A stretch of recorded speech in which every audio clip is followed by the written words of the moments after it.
توبة نصوحا سبحان ربك رب العزة عما يصفون وسلام على المرسلين والحمد لله رب العالمين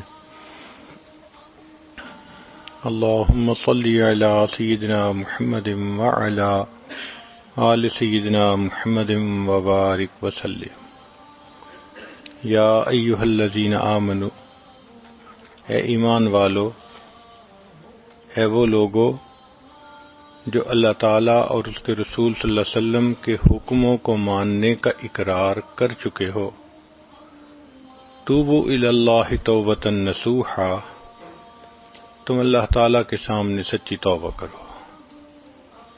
انسان جو کام بھی شریعت کے خلاف کرتا ہے اس کو گناہ کہتے ہیں، اس سے توبہ کرنا فوراً اس پر لازم ہو جاتا ہے۔ اگر توبہ نہ کرے تو اس کے دنیاوی نقصانات بھی ہوتے ہیں، اخروی نقصانات بھی ہوتے ہیں۔ چنانچہ حافظ ابن قیم رحمۃ اللہ علیہ نے الداء والدواء میں گناہوں کے دنیاوی نقصانات کی تفصیل دی ہے۔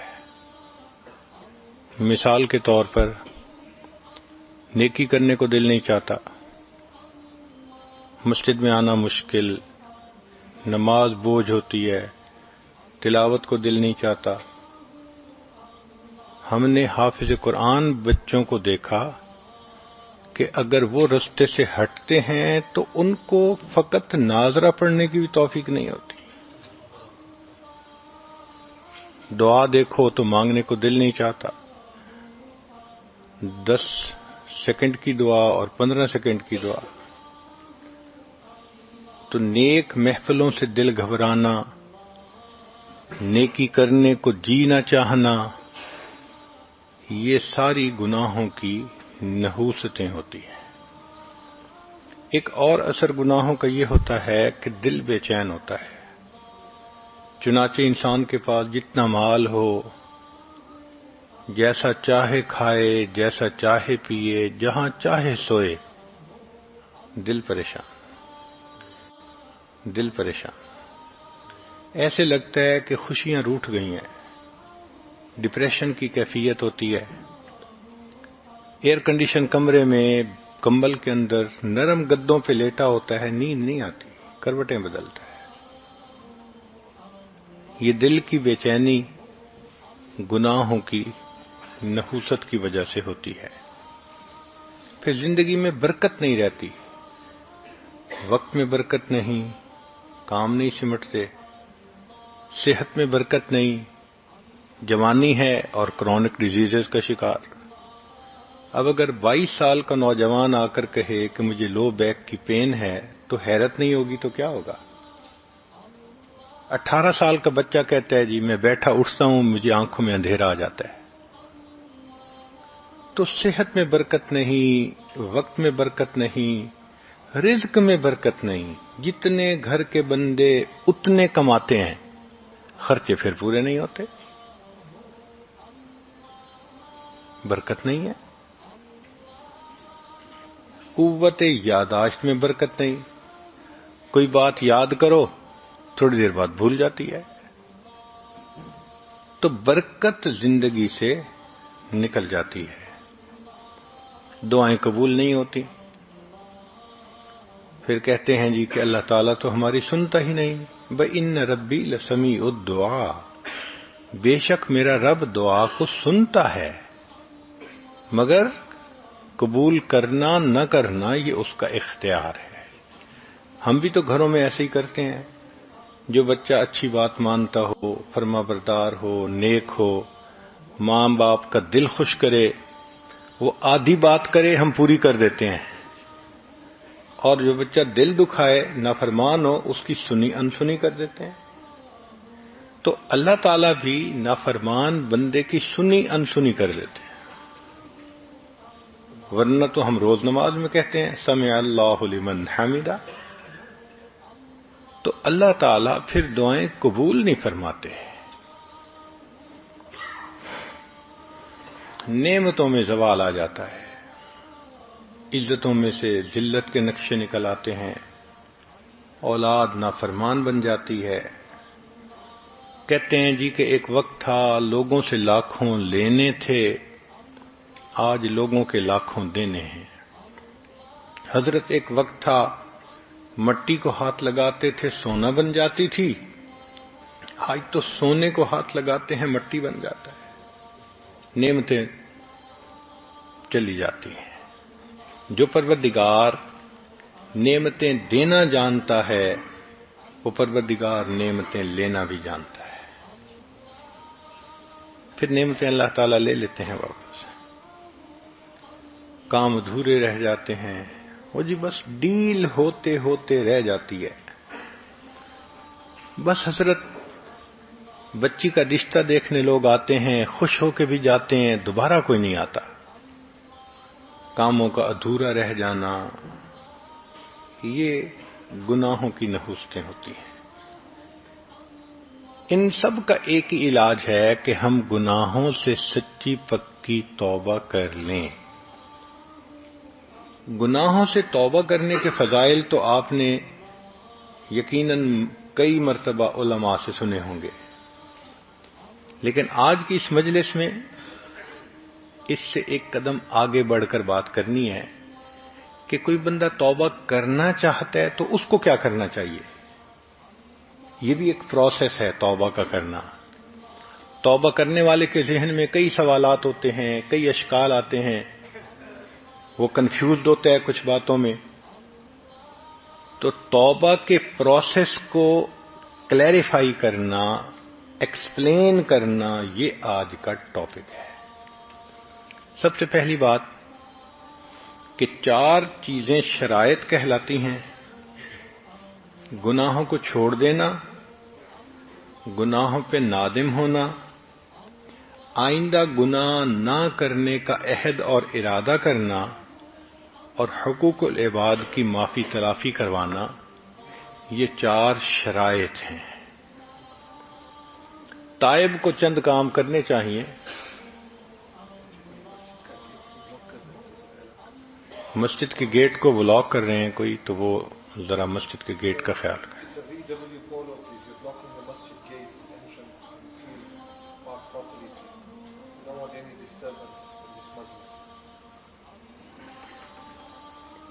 نمبر کیا ہے؟ اوکے. تائب کو چاہیے کہ وہ چند کام کرے. پہلی بات کہ توبہ اللہ کی رضا کی نیت سے کرے. کئی دفعہ نیت اور ہوتی ہے تو وہ توبہ نہیں کہلاتی. مثلا ایک بندہ کہتا ہے میں نے اب یہ گناہ نہیں کرنا، بڑی بدنامی ہوتی ہے. تو اگر بدنامی کے ڈر سے گناہ چھوڑا، یہ توبہ نہیں کہلائے گی. ایک آدمی کہتا ہے میں بالکل چوری نہیں کروں گا، پولیس پکڑ لیتی ہے، اس کو توبہ نہیں کہیں گے. ایک آدمی کہتا ہے میں آئندہ جوا نہیں کھیلوں گا، بڑا نقصان ہوتا ہے، یہ توبہ نہیں کہلائے گی.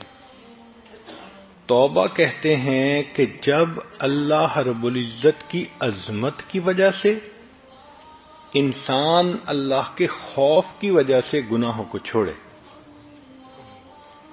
یا کسی بندے کے لیے گناہ کا چانس ہی نہیں رہا، وہ کہے جی میں نے وہ گناہ چھوڑ دیا، تو اب وہ توبہ نہیں کہلائے گی.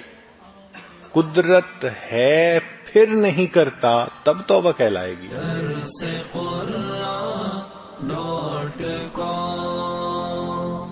تو تائب کو چند کام کرنے چاہیے. سب سے پہلے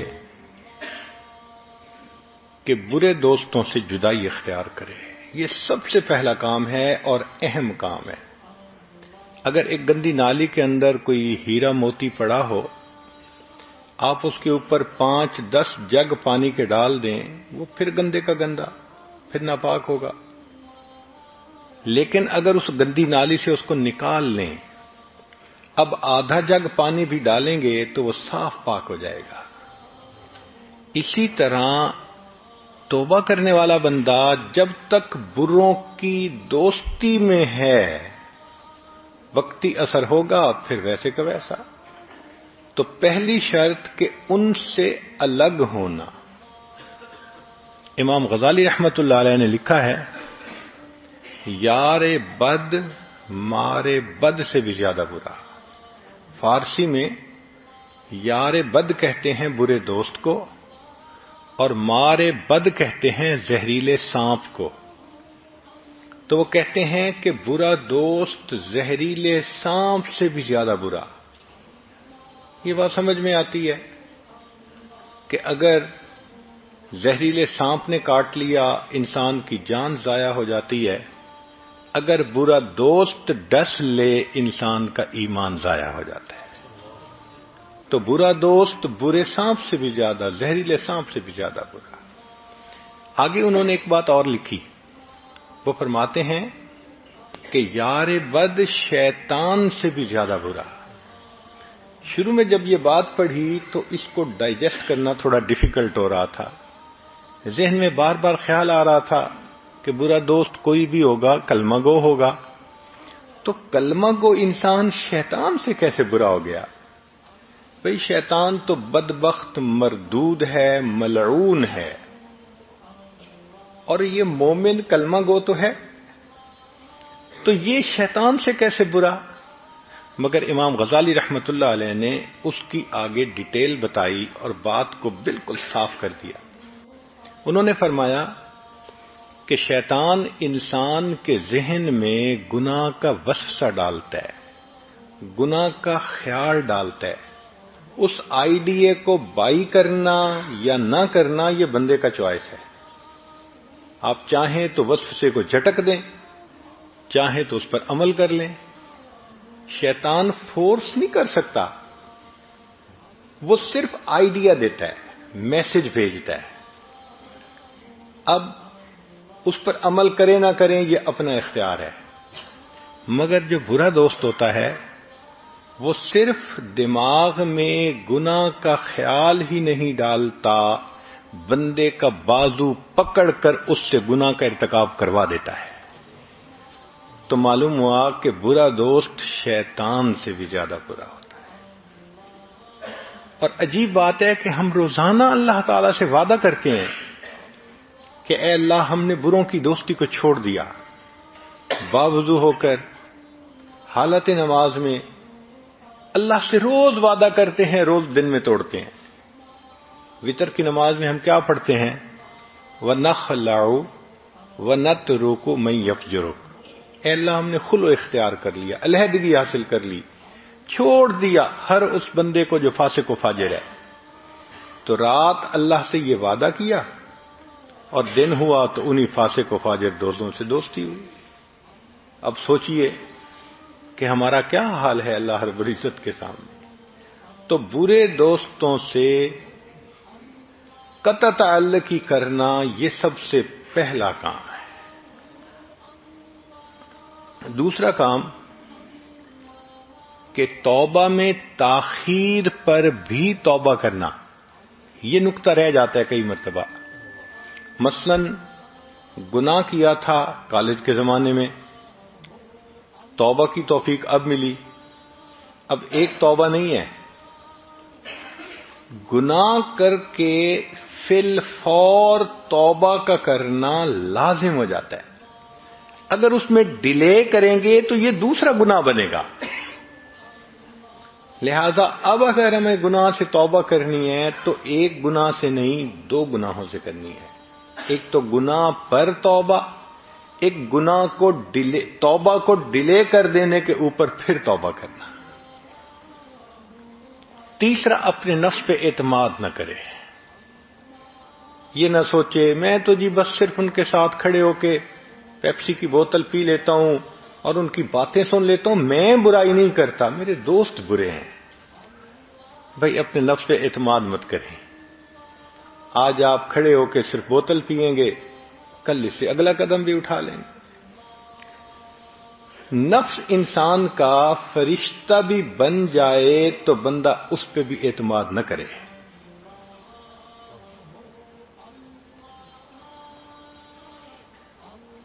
اس لیے کہ کسی وقت انسان کا نفس اس کو دھوکہ دے سکتا ہے.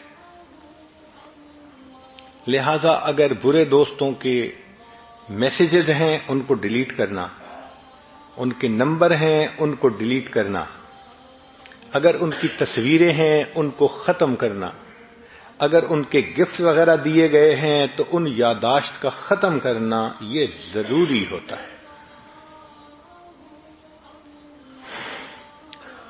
حقوق اللہ کو بھی پورا کرے اور حقوق العباد کو بھی پورا کرے۔ حرام اور ممنوع اشیاء کو تلف کرے۔ مثلا فلمیں دیکھنے کا شوق تھا اور سیڈیز جمع کی ہوئی تھیں، ان سب سیڈیز کو تلف کرنا۔ گانے سننے کا شوق تھا تو ان سیڈیز کو ختم کرنا، یا اس قسم کی اور ممنوع چیزیں تھیں ان کا ختم کرنا یہ بھی ضروری ہے۔ مثال کے طور پہ ایک بندہ شراب پیتا تھا، وہ کہتا ہے جی میں نے توبہ تو کر لی، لیکن یہ شیشے کے برتن ہیں، میں ان کو دھو کے اب میں ان میں مشروب پی لوں گا، پانی پی لوں گا۔ شریعت کہتی ہے کہ تم پانی تو پی رہے ہوگے مگر اس برتن کو دیکھ کے تمہیں شراب کی یاد آ رہی ہوگی۔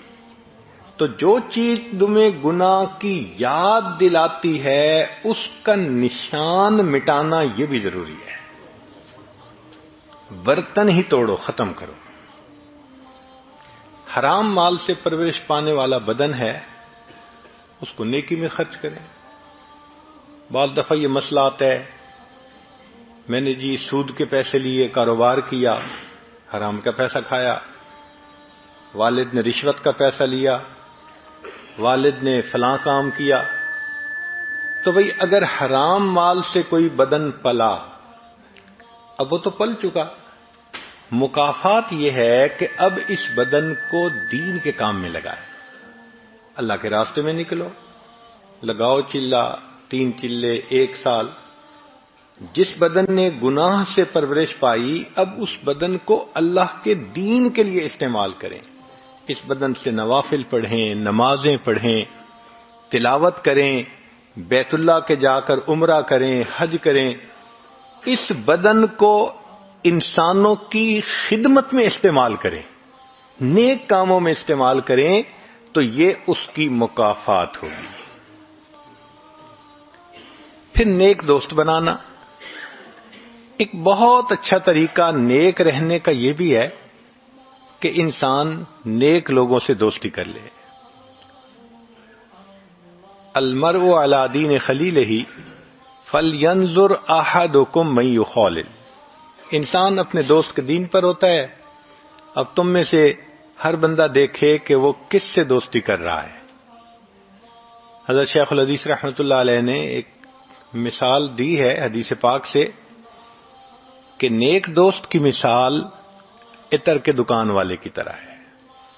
پرفیوم کی دکان ہے کسی دوست کی، آپ اس کے پاس جا کر بیٹھیں گے تو یا تو وہ پرفیوم کی شیشی ہی دے دے گا، نہ دی تو جب تک بیٹھیں گے خوشبو تو آئے گی۔ اور برے دوست کی مثال وہ کوئلے کی دکان والے کی طرح ہے، جا کے بیٹھیں گے یا تو دے گا تو کوئلے ملیں گے، نہ بھی دیے تو کوئلوں کی سیاہی تو کپڑوں کو لگے گی ہی صحیح۔ نیکاں دے لڑ لگیاں میری جھولی وچ پھل پے، بریاں دے نال لگیاں میرے اگلے وی ڈل پے۔ نیکوں کے ساتھ لگنے سے میری جھولی میں پھول بھر گئے اور بروں کے ساتھ لگنے سے میرے پہلے پھول بھی نیچے گر گئے۔ تو نیکوں کو دوست بنائیے، یہ بھی توبہ کرنے والے کے لیے ایک اہم چیز ہے۔ پھر توبہ پر استقامت رکھنے کے لیے، مضبوط رہنے کے لیے تائبین کے واقعات کو پڑھیں۔ جن لوگوں نے توبہ کی، کتنی پکی توبہ کی، ان کے واقعات کو پڑھ کے انسان کی ہمت بندھ جاتی ہے۔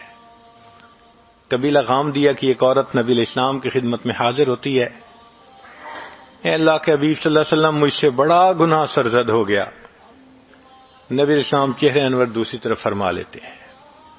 وہ ادھر سے آ کے کہتی ہے، اے اللہ کے حبیب صلی اللہ علیہ وسلم مجھ سے بڑا گناہ سرزد ہو گیا۔ اللہ کے حبیب صلی اللہ علیہ وسلم نے رخ تیسری طرف کر لیا، پھر اس نے یہی کہا، پھر چوتھی طرف کر لیا، جب اس عورت نے 4 مرتبہ اقرار کیا کہ میں نے بڑا گناہ کر لیا تو نبی السلام نے فرمایا تجھے وہم ہو گیا ہوگا. کہنے لگی اللہ کے حبیب صلی اللہ علیہ وسلم میں پریگننٹ ہوں, حاملہ ہوں, مجھ سے بڑا گناہ سرزد ہو گیا, اب آپ مجھے پاک کر دیجئے. وہ صحابیہ جانتی تھی کہ ایک ہوتی ہے پیشاب پخانے کی ناپاکی, یہ پانی سے اگر جسم کو دھو لیا جائے تو جسم پاک ہو جاتا ہے. ایک ہوتا ہے زنا کی ناپاکی, ایسا بندہ 70 مرتبہ بھی پانی سے غسل کر لے اس کا جسم پاک نہیں ہوتا. یا تو اس کو حد پاک کرتی ہے یا اللہ کے سامنے سچی توبہ پاک کرتی ہے. وہ جانتی تھی کہ اب میرا جسم پاک نہیں ہو سکتا, میں ناپاک جسم کے ساتھ ہوں. چنانچہ نبی علیہ الصلوۃ والسلام نے فرمایا کہ اچھا اگر حاملہ ہو تو تم جاؤ, جب وضع حمل ہو جائے, بچے کی ولادت ہو جائے پھر آنا. یہ عورت چلی جاتی ہے. اب بچے کی پیدائش میں 9 مہینے کا وقت لگتا ہے. اس عورت کے پاس بڑا ٹائم تھا, سفیشینٹ ٹائم تھا. وہ اپنی رائے بدل بھی سکتی تھی, وہ اس بستی سے کہیں دوسری بستی جا کے رہ سکتی تھی, کچھ بھی کہہ سکتی تھی, مگر نہیں, یہ 9 مہینے گزارنے اس عورت کے لیے مشکل ہو گئے تھے. کیوں؟ اس کے ذہن میں یہ خیال تھا اگر میری اس دوران موت آ گئی, میں قیامت کے دن اپنے رب کے سامنے ناپاک جسم کے ساتھ کھڑی کی جاؤں گی اور مجھے پاک ہونا ہے. پیچ و تاب کھا رہی تھی. ایسا اللہ کا خوف اس کے دل میں بیٹھ گیا تھا کہ وقت نہیں گزرتا تھا. وہ دعائیں مانگتی تھی میرے بچے کی ولادت ہو, میں پاک ہو سکوں. اس کو پتا تھا جب حد قائم ہوگی تو میرے قبیلے کی بدنامی ہوگی, ماں باپ کی بدنامی ہوگی, خاوند کی بدنامی ہوگی. اس کو پتا تھا کہ مجھے پتھر لگیں گے حتیٰ کہ میری موت آئے گی. اس کو ہر چیز کا کلیئر کنسپٹ تھا, مگر وہ یہ بھی جانتی تھی کہ دنیا کی ذلت چھوٹی ہے, آخرت کی ذلت اس سے زیادہ بڑی ہوا کرتی ہے. اس لیے اس نے ایک کمٹمنٹ دل میں کر لی تھی کہ مجھے پاک ہونا ہے. حتیٰ کہ بچے کی ولادت ہو جاتی ہے. وہ اپنے بچے کو لے کے آئی, اے اللہ کے حبیب صلی اللہ علیہ وسلم میرے بچے کی ولادت ہو گئی. نبی صاحب نے فرمایا اچھا جاؤ اس کو دودھ پلاؤ. اب دودھ پلانے میں 2 سال آمین کاملین 2 سال لگ جاتے ہیں. اب سوچئے 2 سال پھر اس عورت کو گزارنے پڑے, مگر اس عورت کے لیے یہ وقت گزارنا مشکل تھا. حتیٰ کہ اس نے دودھ چھڑوایا, بچے کو کوئی سالڈ روٹی کا ٹکڑا کھانے کو دیا اور پھر لے کے آئی. اے اللہ کے حبیب صلی اللہ علیہ وسلم بچے نے کھانا کھانا شروع کر دیا, اب میں دودھ پلا کے فارغ ہو گئی. نبی اسلام نے فرمایا اچھا اب اس پہ حد قائم کی جائے. چنانچہ اس پر حد قائم کی گئی. اس کو پتھر مارتے ہوئے ایک صحابی نے ذرا کچھ ناگواری کے الفاظ کہہ دیے کہ تجھے اپنے خاندان کی ذلت کا بھی احساس نہ ہوا کہ تو نے ایسا بڑا کام کرتوت کر لیا, منہ کالا کیا. جب انہوں نے اس قسم کی بات کہی, نبی اسلام نے فرمایا لقد تابت توبۃ, اس عورت نے ایسی سچی توبہ کی ہے لو قسمت بین 70 من اہل المدینہ وسعت, اگر مدینہ کے 70 گنہگاروں پر توبہ کا ثواب تقسیم کیا جاتا اللہ 70 کے گناہ معاف فرما دیتے. یہ ہیں سچی توبہ کرنے والے لوگ جو بتا دیتے ہیں کہ ہاں واقعی عہد ایسے کیا جاتا ہے. اب تائب کے دل میں یہ اشکال پیدا ہوتا ہے, میں نے جی تو 13-14 سال کی عمر سے گناہ کرنا شروع کیا اور اب تو میری عمر 40 سال ہو گئی, میں نے تو بہت گناہ کیے. ٹھیک ہے گناہ بہت زیادہ ہیں, مگر اللہ کی رحمت اس سے بھی زیادہ ہے.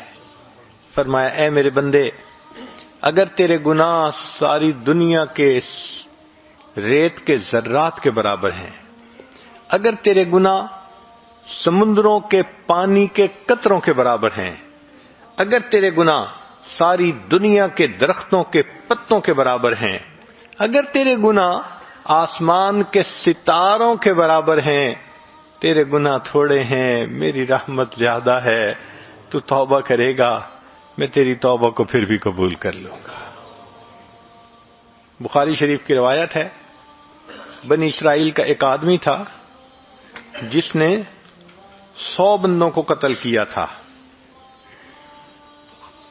پھر وہ توبہ کی نیت سے اپنے گھر سے نکل پڑا، اللہ کی شان کے راستے میں موت آ گئی تو جنت کے فرشتے بھی آئے اس کی روح لینے کے لیے، جہنم کے فرشتے بھی آئے۔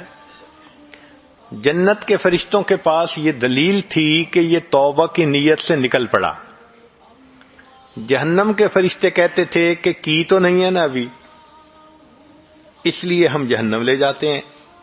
معاملہ اللہ تعالیٰ کے حضور پیش ہوا، رب کریم نے فرمایا میرے فرشتوں اس کے راستے کی پیمائش کرو، اگر یہ گھر سے قریب ہے تو ابھی توبہ نہیں ہوئی، اگلی بستی کے قریب ہے تو پھر توبہ ہو گئی۔ روایت میں ہے کہ اس بندے کو جہاں موت آئی تھی وہ بالکل آدھا حصہ تھا اور مرتے مرتے اس کی لاش اگلی طرف گری تھی، اور بعض روایات میں ہے کہ نہیں، اللہ نے اس زمین کو حکم دے دیا تھا میری زمین تو سکڑ جا، وہ اتنا سکڑی کہ صرف اس کی لاش اگلی بستی کی طرف جا کر گری، ہاف پوائنٹ سے رب کریم نے فیصلہ کیا، توبہ کی نیت سے چل پڑا تھا، چونکہ آدھا راستہ نکل کے آگے پہنچ گیا، میں نے سب گناہوں کو معاف فرما دیا۔ کبھی ذہن میں یہ خیال آتا ہے میں تو جی توبہ کرنا چاہتا ہوں، میرے دوست مجھے توبہ نہیں کرنے دیتے، وہ مجھے میری جان نہیں چھوڑتے، وہ بد کردار مجھ پہ چڑھائی کرتے ہیں۔ بھئی ٹھیک ہے، برے دوست برائی کا سلوک کرتے ہیں، تھریٹ کرتے ہیں، ہم بدنام کر دیں گے، ہم فیس بک کے تمہاری تصویریں دے دیں گے، ہم تمہارا کچا چٹھا نکال دیں گے، اور انسان کے راز بھی ان کے پاس ہوتے ہیں، بدنامی کا ڈر بھی ہوتا ہے، مگر جب بندہ فیصلہ کر لیتا ہے تو پھر یہ صدا بصحرا ہوتی ہے، پھر یہ چیزیں کچھ نہیں کہتی۔ انسان کو چاہیے کہ استقامت کے ساتھ اللہ کے اس امر پر، حکم پر ڈٹ جائے، اللہ اس ذلت میں سے عزت کے نقشے نکال دیں گے۔ چنانچہ ایک صحابی تھے کعب بن مالک رضی اللہ تعالی عنہ، ایک سفر میں جانے میں ان سے دیر ہوئی تھی تو نبی علیہ الصلوۃ والسلام نے صحابہ سے کہہ دیا تھا کہ بھئی اس سے بات نہ کریں جب تک کہ اللہ فیصلہ نہیں کر دیتے۔ ہر کسی نے بولنا چھوڑ دیا تھا۔ وہ صحابی کہتے ہیں کہ وہ 40-50 دن میرے لیے اتنے مشکل تھے کہ مجھے چین نہیں آتی تھی۔ مجھے ذہن میں یہ خیال آتا تھا اگر اس حالت میں میری موت آ گئی کہ نبی علیہ السلام مجھ سے نہیں بات فرما رہے تو قیامت کے دن میں کیا چہرہ لے کے اللہ کے سامنے جاؤں گا۔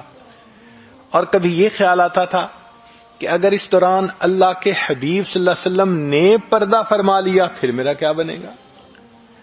چنانچہ نہ دن گزرتا تھا نہ رات گزرتی تھی، حتی اذا ضاقت علیہم الارض بما رحبت، زمین اپنی پوری فراخی کے باوجود میرے اوپر تنگ ہو گئی، میرا جینا دو بھر ہو گیا تھا۔ اتنی ایکیوٹ ڈپریشن کی کنڈیشن تھی۔ اس میں وہ فرماتے ہیں میں اپنے گھر سے نکلا، بازار میں سے گزر رہا تھا، ایک بندہ ملا، کہنے لگا جی کہ جو قریبی ملک ہے غسان، اس بادشاہ نے آپ کو ایک پیغام بھیجا ہے، رکا بھیجا ہے۔ میں نے وہ رکا پڑھا تو اس میں لکھا ہوا تھا کہ ہم نے سنا ہے کہ آپ کے صاحب نے آپ سے قطع تعلقی کا حکم دے دیا، آپ ہمارے پاس آ جائیں، ہم آپ کا اکرام کریں گے، خزانے کے منہ کھول دیں گے، آپ بہت پرسکون زندگی گزاریں گے۔ وہ فرماتے ہیں کہ اس خط کو پڑھ کے مجھے اتنا رونا آیا کہ یہ میرا حال ہو گیا کہ اب میرے اوپر کافر بھی امید کرنے لگ گئے۔ کہنے لگے میں نے اس کاغذ کو پھاڑا اور اس کے ٹکڑوں کو تنور کی جلتی ہوئی آگ کے اندر ڈال دیا۔ یہ ہوتی ہے انسان کی استقامت۔ تو اگر توبہ کر لی، کوئی میسج بھیجتا ہے ڈیلیٹ کر دیں، کوئی رابطہ کرتا ہے اس کو ریسپانس نہ دیں، ذرا سیریس طریقے سے اس کو ڈیل کریں، وہ کب تک پیچھا کرے گا؟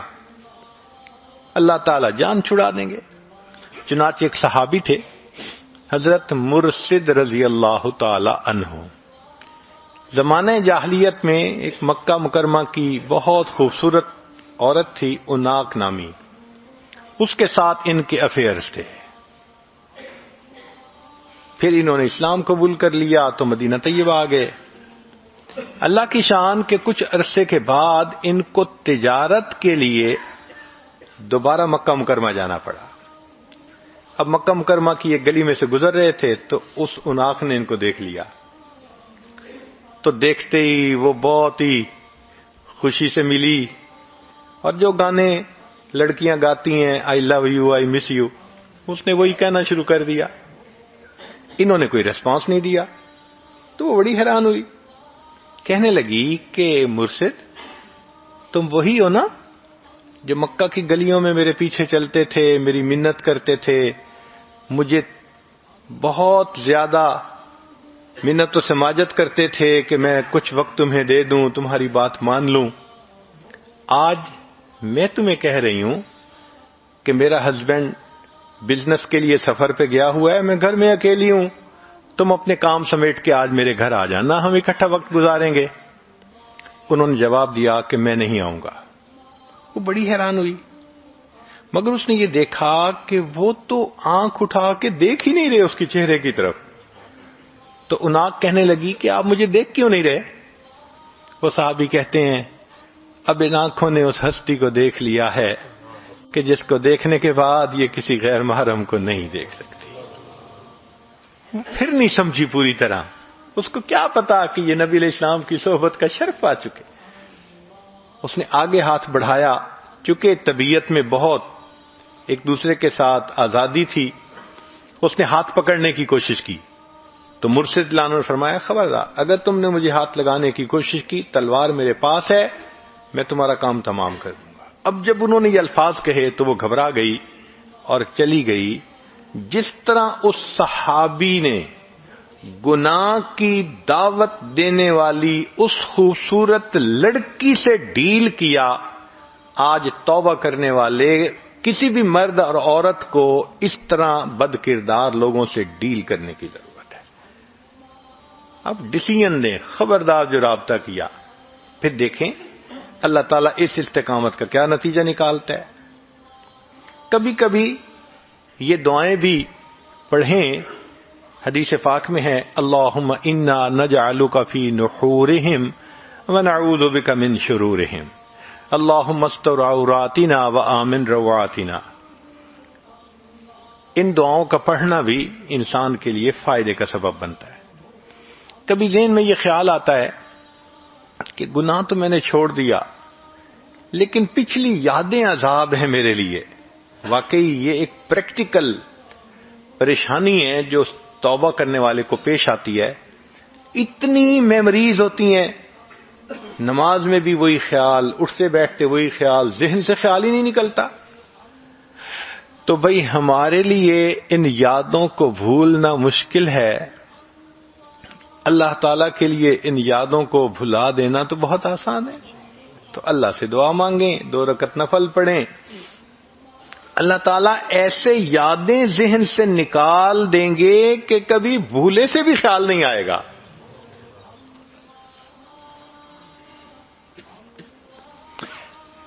ایک ذہن میں سوال یہ آتا ہے کہ کیا توبہ کرنے والے بندے کو گناہ کا اعتراف کرنا ضروری ہے؟ جواب جی ہاں، گناہ کا اعتراف اللہ رب العزت کے سامنے کرنا ضروری ہے۔ چنانچہ نبی علیہ الصلوۃ والسلام نے دعا سکھائی جس میں ہے ابوء لک بنعمتک، اے اللہ میں آپ کی نعمتوں کا بھی اعتراف کرتا ہوں، وابوء بذنبی، اور میں اپنے گناہوں کا بھی اعتراف کرتا ہوں۔ تو گناہوں کا اعتراف تو کرنا ہی پڑتا ہے، دنیا میں کر لے تو بہت بہتر، ورنہ جہنم میں جا کے تو ہر بندہ کے اعتراف کر لے گا۔ قرآن مجید میں ہے کہ جہنمی جب جہنم میں جائیں گے تو فرشتے حیران ہو کے پوچھیں گے ما جاءکم النذیر، تمہیں کوئی سمجھانے والا ڈرانے والا نہیں آیا تھا؟ قالوا بلا قد جاءنا نذیر، کہیں گے ہاں آئے تو تھے سکھانے والے، سمجھانے والے، ڈرانے والے، ہم نے ان کی بات پہ توجہ ہی نہیں کی، ہم نے کہا کوئی چیز نازل نہیں ہوئی، فلاں نہیں فلاں نہیں، اور آخر پر نتیجہ نکالیں گے لو کنا نسمع، اے کاش اگر ہم سنتے ان کی بات، او نعقلو، یا ہمارے اندر عقل کی رتی ہوتی، ما کنا فی اصحاب السعیر، ہم دوزخ میں جانے والوں میں سے نہ بنتے، فاعترفوا بذنبہم فسحقا لاصحاب السعیر۔ اللہ فرماتے ہیں اپنے گناہوں کا اعتراف کریں گے اس وقت، تو بھئی یا تو دنیا میں اعتراف کر لیں اللہ کے سامنے تنہائی میں بیٹھ کے اور معافی مانگ لیں، ورنہ پھر جہنم میں جا کے تو ہر بندے کو اعتراف کرنا ہی پڑے گا۔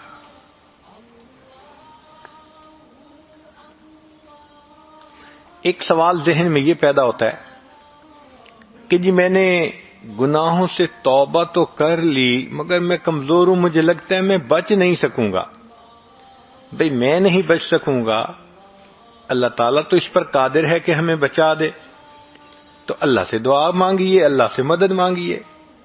علماء نے لکھا ہے کہ جو شخص گناہ سے بچنے میں اللہ کی مدد مانگتا ہے، اللہ فرماتے ہیں اس بندے کی مدد کرنا میرے اوپر لازم ہو جاتا ہے۔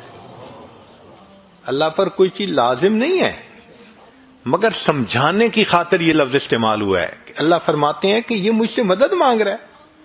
اور نقطہ انہوں نے یہ نکالا کہ دیکھیں تسمیہ میں اللہ رب العزت نے ذاتی نام بھی استعمال کیا، صفاتی نام بھی استعمال کیے، جیسے بسم اللہ الرحمن الرحیم، اللہ کا نام بھی ہے، یہ اسم ذات کہلاتا ہے، اور رحمان اور رحیم یہ صفاتی نام ہے، مگر تعوذ میں اللہ نے صرف اسم ذات کو استعمال کیا ہے۔ اعوذ باللہ من الشیطان الرجیم، ایسے نہیں ہے جیسے بسا اوقات قراء پڑھتے ہیں اعوذ باللہ السمیع العلیم من الشیطان الرجیم، نہیں ایسے نہیں ہے، اللہ نے صرف اسم ذات کو استعمال کیا۔ کیوں؟ صفاتی نام سے کنفیوژن ہو سکتا ہے۔ اب جیسے اللہ کے صفاتی نام ہیں وہ کئی مرتبہ مخلوق کے لیے بھی استعمال ہوتے ہیں، اللہ سمیع اور بصیر ہیں، انسان کو بھی فرمایا فجعلناہ سمیعا بصیرا۔ اللہ تعالیٰ رؤوف الرحیم ہے، اللہ نے اپنے حبیب صلی اللہ علیہ وسلم نے فرمایا بالمؤمنین رؤوف الرحیم۔ تو صفاتی نام میں یہ شائبہ ہو سکتا ہے کہ اس نے اللہ کو پکارا ہے یا یہ صفت رکھنے والے کسی اور کو پکارا ہے۔ اللہ نے تعوذ میں صفاتی نام ہی نہیں رکھا، فرمایا میرے بندے تم میرے دشمن شیطان سے بچنا چاہتے ہو نا، میں اپنا ذاتی نام رکھتا ہوں، بائی نیم تم مجھے پکارو گے، میں پروردگار تمہاری حفاظت کر کے دکھاؤں گا۔ تو جو بندہ گناہوں سے بچنے کے لیے اللہ سے مدد مانگتا ہے نا، یقیناً اللہ کی مدد اترتی ہے۔ ہاں اگر کوئی بندہ دیکھتا ہے کہ ابھی بھی میرے اندر قوت نہیں، تو ایک اور بھی طریقہ ہے، اللہ والوں کے ساتھ مل کر توبہ کے کلمات پڑھ لینا۔ ہم نے دیکھا ہے اپنے شیخ حضرت مرشد عالم رحمت اللہ علیہ کو، ان کی صحبت میں بہت بگڑے ہوئے نوجوان آتے تھے، توبہ کے کلمات پڑھتے تھے، ان کی زندگیاں بدل جاتی تھیں۔ یہ جو مل کے توبہ کے کلمات پڑھنے ہیں اس کی بھی اہمیت ہے۔ دیکھیے قرآن مجید میں اللہ فرماتے ہیں فَاسْتَقِمْ كَمَا أُمِرْتَ وَمَنْ تَابَ مَعَكَ، اے میرے محبوب صلی اللہ علیہ وسلم اب بالکل شریعت پر جمے رہیے، اور جو آپ کے ساتھ توبہ طائب ہوئے۔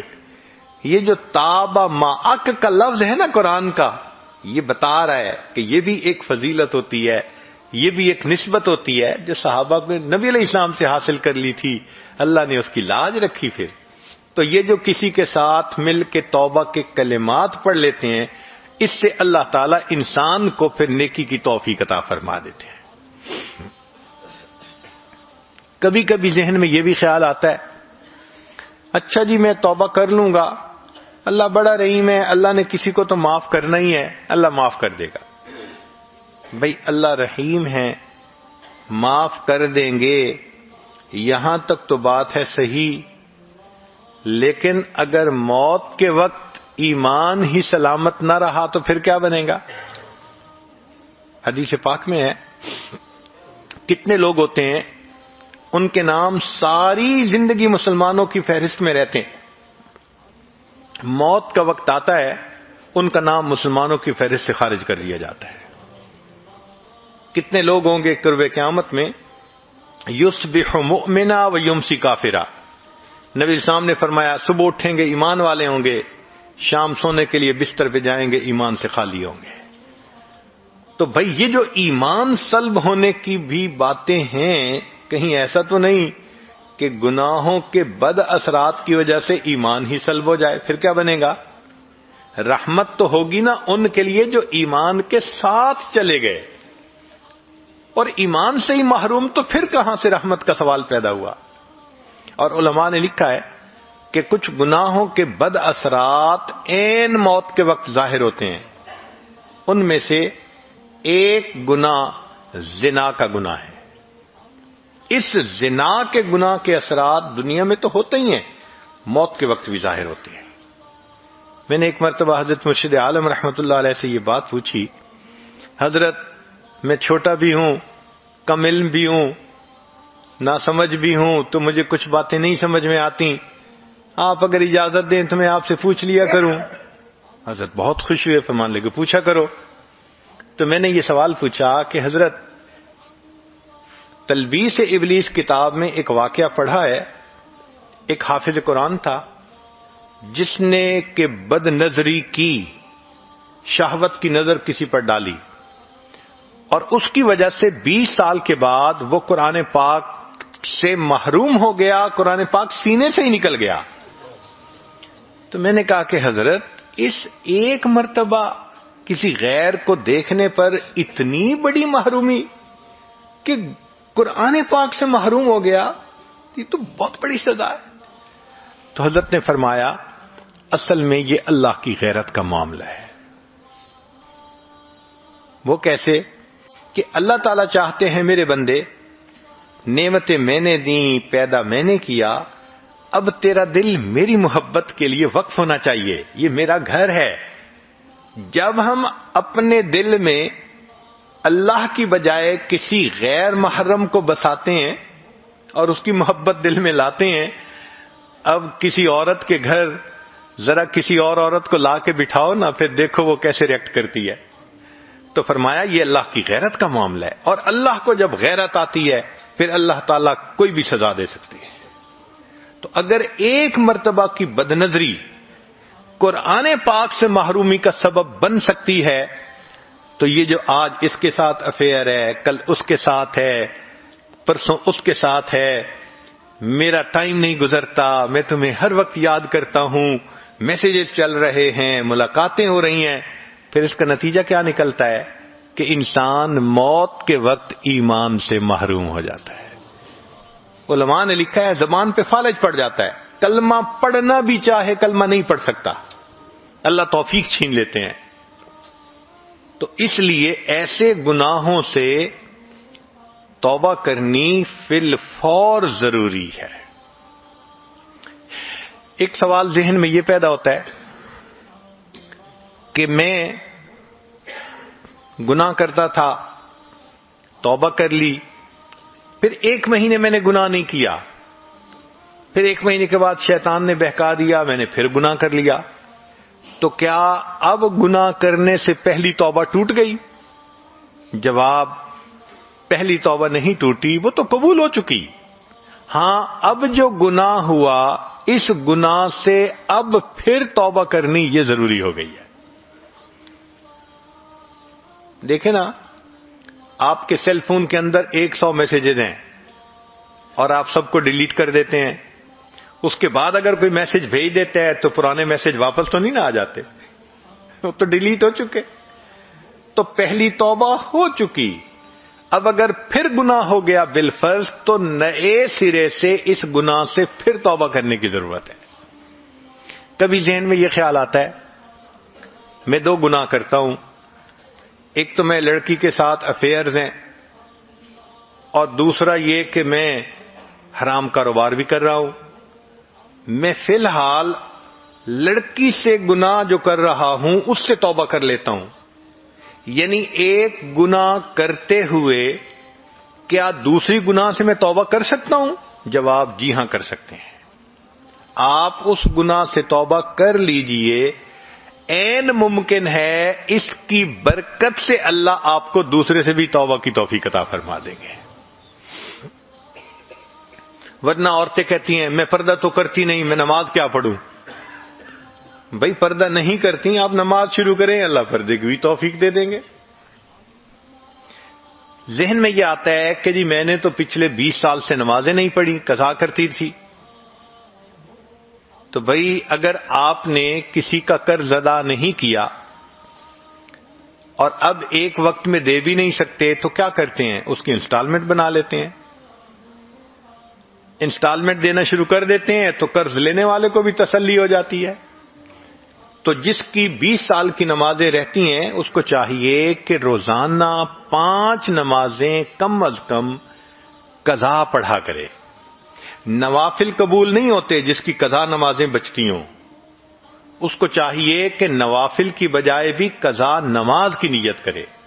تہجد میں قضا نماز پڑھے، اشراق کے وقت پڑھے، چاشت کے وقت، اوابین کے وقت، ہر وقت یہ پڑھے. ہاں جب اشراق کے وقت قضا نماز پڑھے گا اللہ خود بخود نماز بھی قبول کر لیں گے، نفلوں کا ثواب بھی دے دیں گے. اس کی مثال ایسے ہے کہ ایک آدمی نے کسی کا 1 لاکھ پاؤنڈ دینا ہو قرضہ، اور وہ اس کو کبھی ایک پین ہدیہ بھیج دے، کبھی ایک پھول ہدیہ بھیج دے، تو وہ پھول محبت کا سبب نہیں غصے کا سبب بنتا ہے کہ آپ کا دماغ خراب ہے، آپ نے مجھے قرضہ دینے اور آپ مجھے 2 اور 4 پاؤنڈ کے تحفے بھیجتے پھر رہے ہیں. جب فرض نمازیں رہتی ہیں تو پھر نفل اسی طرح 2-4 پاؤنڈ کے تحفے بنتے ہیں. اس لیے قضا نمازیں پڑھنی اہم ہوتی ہیں. کسی نے روزے نہیں رکھے تو ان سب کا حساب لگا کر روزے رکھنے شروع کر دے. یہ شرط نہیں کہ گرمی میں روزے رکھے، آپ سردی کے موسم میں جب دن چھوٹے ہوتے ہیں بھلے اس وقت روزے رکھ لیں، مگر روزے رکھنے پڑیں گے. ہم نے بعض دوستوں کو دیکھا ہے 15-15 سال کی قضا نمازیں ادا کیں اور 20-20 سال کے روزے رکھے انہوں نے. عورتیں خاص طور پر، چونکہ نماز تو ان کو معاف ہوتی ہے ایام میں، روزے تو قضا کرنے پڑتے ہیں، وہ روزے کی قضا نہیں کرتی اور بھول ہی جاتی ہیں. خاص طور پر اس کا حساب لگا کر ان فرائض کا پورا کرنا یہ ضروری ہے. ذہن میں آتا ہے کہ میں نے تو فلاں کی غیبت کی، میں کیا کروں؟ بھئی اگر آپ نے غیبت کی تو اب آپ ان سے معافی مانگ لیجئے، اور معافی مانگتے ہوئے ان کو ڈیٹیل بتانے کی ضرورت نہیں ہے. اگر ڈیٹیل بتائیں گے تو یہ دشمنی بن جائے گی، الٹا کام خراب ہو جائے گا. ہاں اتنا کہہ دیں جی آپ کے حقوق میں اگر مجھ سے کوئی کوتاہی ہوئی آپ مجھے معاف کر دیں. شریعت کہتی ہے اس نے کہہ دیا معاف کر دیا تو بھی معاف ہو گیا. اگر اس نے سن کر فقط مسکرا دیا کوئی بات نہیں پھر بھی معاف ہو گیا. تو دنیا میں تو معاف کروانا بڑا آسان ہے. ہمارے ایک بزرگ تھے، ان کی بڑی خوبصورت عادت تھی کہ جب کسی سے جدا ہونے لگتے تو کہتے کہ بھئی آپ کے تو میرے اوپر بڑے حقوق تھے، میں کمزور ہوں، پورے نہیں کر سکا، اس کوتاہی کو آپ معاف کر دیجیے. اللہ اکبر. دنیا میں خامند بیوی سے معافی مانگ لے، بیوی خامند سے معافی مانگ لے، دوست دوست سے مانگ لے، دنیا میں معافی مانگنی آسان ہے، قیامت کے دن معافی ملنا مشکل کام ہے. قیامت کے دن اگر اللہ نے پوچھ لیا بتا تو نے فلاں کو کمینہ کیوں کہا تھا، فلاں کو ذلیل کیوں کہا تھا، بتا تو نے فلاں کو بے ایمان کیوں کہا تھا، تو جب انبیاء تھراتے ہوں گے اس وقت انسان کیا جواب دے سکے گا؟ آج وقت